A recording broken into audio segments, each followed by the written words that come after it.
Ford 3-liter V6 misfire on cylinder number 4. I have already swapped out coils and plugs. Plug to number 6, coil to number 5.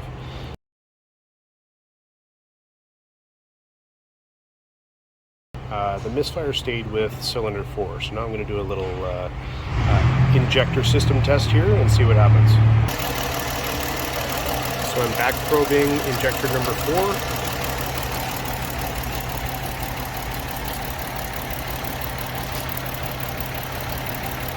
That's the injector wave. And now I've got injector number 5 back probed. That's where number 4 is.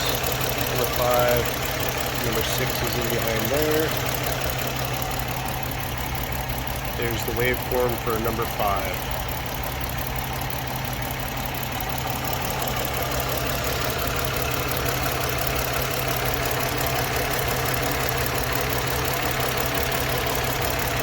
Back into number 4.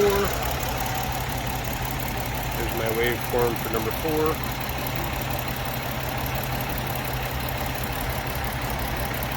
Looks like the injector is shorted.